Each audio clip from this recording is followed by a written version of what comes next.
Bienvenue à Dormans. Nous sommes ici et pas ailleurs pour un monument construit entre 1921 et 1931. Il s'agit du mémorial édifié en hommage aux soldats morts pour la France lors des 2 batailles de la Marne pendant la Grande Guerre. Le feu a enfin cessé, mais la Marne est marquée dans sa chair. Face à ce qui va devenir la mémoire du conflit, ces 2 lignes de front.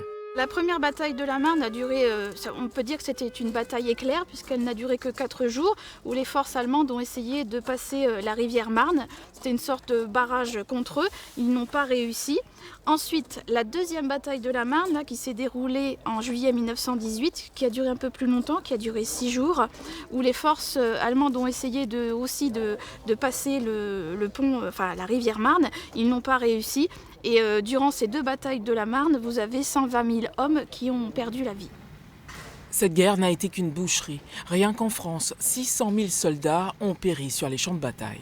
L'ossuaire du mémorial de Dormans regroupe 130 cercueils et à l'intérieur de ces 130 cercueils, les restes de 1500 soldats que nous avons retrouvés sur les différents champs de bataille. Et c'est vrai que ce ne sont pas des corps complètement reconstitués, ce sont des ossements. Et sur ces ossements, vous avez seulement 11 identifiés grâce à leurs plaques militaires. Le 18 juillet 1920, la première pierre de ce que sera le mémorial est posée. Donc première étape, la construction de la crypte bien sûr, avec les pierres qui venaient des carrières de Meuse et du Nord. Elles étaient acheminées par voie ferroviaire. Comme ça prenait beaucoup de temps, il a été décidé après de prendre des pierres qui venaient des carrières de Courville près de Fismes. Le coût des pierres revenait très cher, c'est pourquoi il a été décidé aussi de prendre du béton armé pour finir la fin de construction du mémorial, notamment au niveau du clocher du mémorial.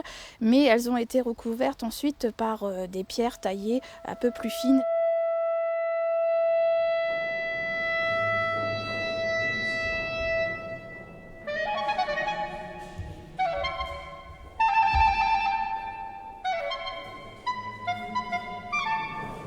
Eh bien, ici, nous sommes dans la partie inférieure du mémorial de Dormans, donc la partie que l'on appelle la crypte.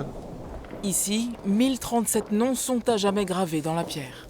Et il n'y a que quelques noms en fait qui sont écrits, mentionnés sur ces murs. Il y a eu beaucoup plus de victimes que ça pendant cette guerre. Les noms qui sont ici sont essentiellement des noms de gens qui sont tués pendant le conflit, bien sûr, mais dont les familles ont voulu financer, ont voulu aider à la construction de ce mémorial. Donc, par exemple, ici, vous avez Germain Foch, le fils du maréchal Foch, et Paul Bécourt, qui est le gendre du maréchal Foch. Un peu plus loin, un pan de mur est réservé à des ex-voto. Les gens qui sont revenus de la guerre et qui ont voulu eux aussi aider à la construction de ce mémorial. Ceux-là ont eu de la chance. Ceux-là ont eu de la chance et le reconnaissent. Mais c'est le pays tout entier qui honore le sacrifice de ses enfants.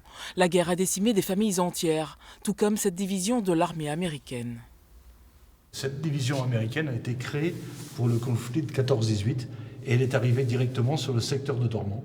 Et après quelques jours de repos, peut-être même pas, elle a traversé la Marne et a eu énormément de pertes. Si bien qu'aujourd'hui, leur cri de ralliement, c'est « Rock of the Marne ».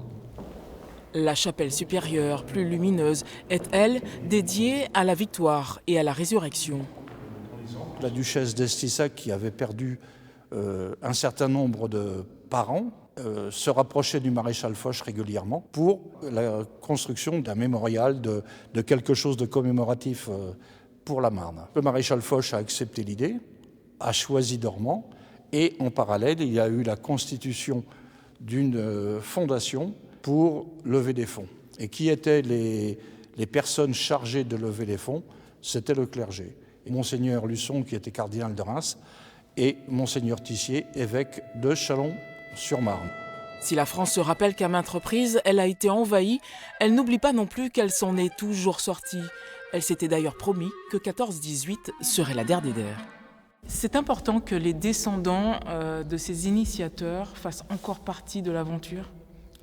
Je pense, oui. Et je suis fier qu'ils soient avec nous, parce qu'aujourd'hui, la propriété de l'ensemble, si elle n'est plus à la Fondation, mais à la ville de Dormans, je considère que c'est vraiment très important que les descendants soient avec nous, aussi sympathiques et actifs qu'ils le sont aujourd'hui. Pour la mémoire des soldats, pour la mémoire de ces victimes? Oui, pour la mémoire du conflit, et demain pour l'histoire. Tout est dit. À bientôt, ailleurs, en Champagne-Ardenne.